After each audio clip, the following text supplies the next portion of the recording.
La Juriditech. Soyez connectés à l'actualité juridique.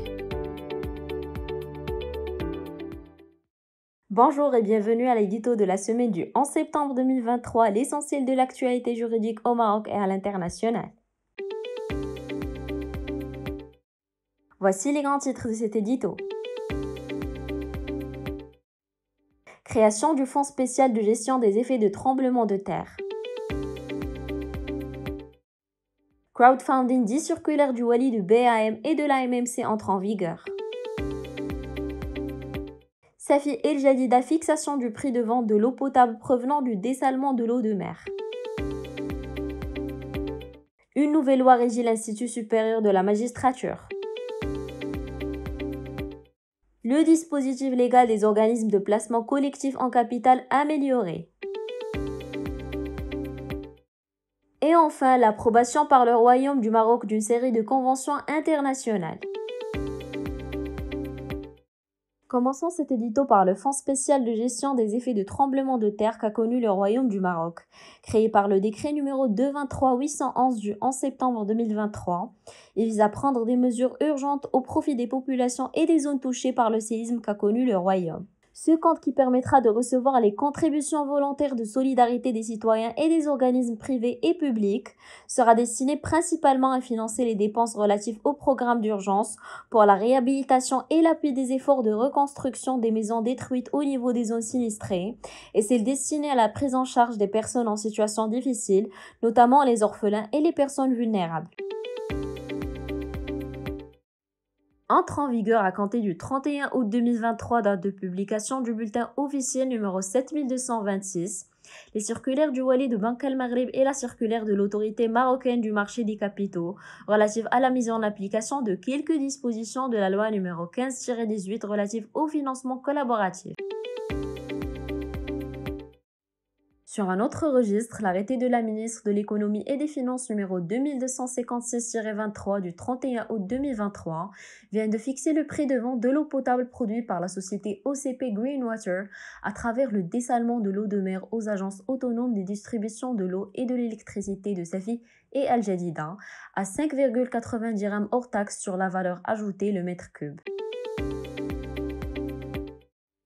Une nouvelle loi régit l'Institut supérieur de la magistrature, prise en application des dispositions de l'article 8 de la loi organique numéro 106-13 relative au statut des magistrats, qui prévoit que la loi fixe les missions, les règles d'organisation et les modalités de fonctionnement de l'établissement de formation des magistrats.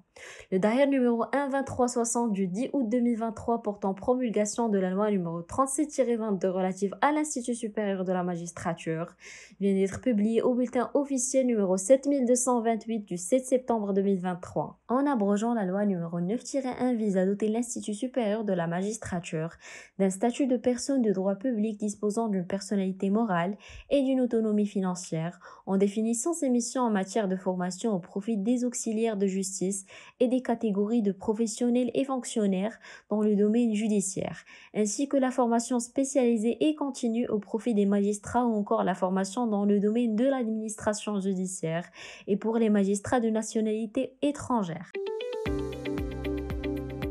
Une autre grande nouveauté juridique, le dispositif légal des organismes de placement collectif en capital amélioré. Dans le cadre des efforts déployés par le gouvernement pour la modernisation et le développement du secteur financier en général et le renforcement du rôle de l'industrie du capital investissement en particulier, la loi numéro 58-22 modifiant et complétant la loi numéro 41-5 relative aux organismes de placement collectif en capital vient d'être publiée au bulletin officiel numéro 7228 du 16 septembre 2023.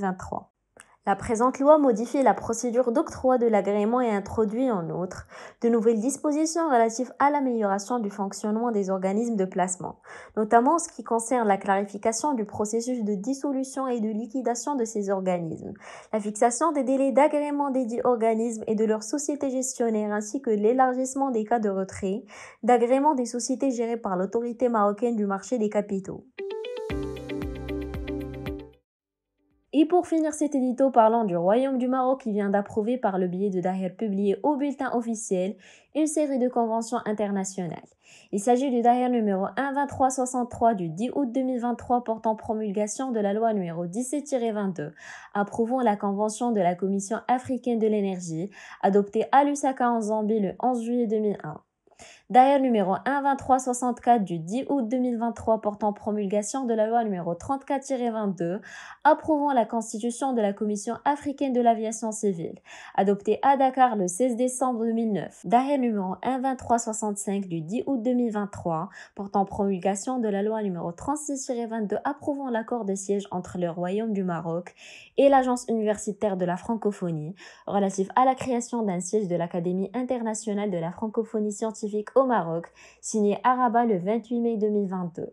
Daher numéro 12366 du 10 août 2023 portant promulgation de la loi numéro 45-22 approuvant la Convention arabe pour la réglementation du transport routier de voyageurs entre les États arabes et à travers ceux-ci, adoptée au Caire le 6 septembre 2006. Daher numéro 12367 du 10 août 2023 portant promulgation de la loi numéro 46-22 approuvant l'accord de promotion et de protection réciproque des investissements entre le Royaume du Maroc et la République de Djibouti, signé à Rabat le 25 juillet 2022. Daher numéro 12368 du 10 août 2023 portant promulgation de la loi numéro 49-22 approuvant l'accord sur les services aériens entre le gouvernement du Royaume du Maroc et le gouvernement de la République du Cap-Vert, signé à Dakhla le 31 août 2022. C'est fini pour cet édito de la semaine du 11 septembre 2023. Nous avons hâte de vous retrouver la semaine prochaine. Si vous souhaitez connaître l'exhaustivité de l'actualité juridique au Maroc et à l'international, surtout n'oubliez pas de vous abonner à notre plateforme de veille juridique augmentée www.lajuriditech.ma.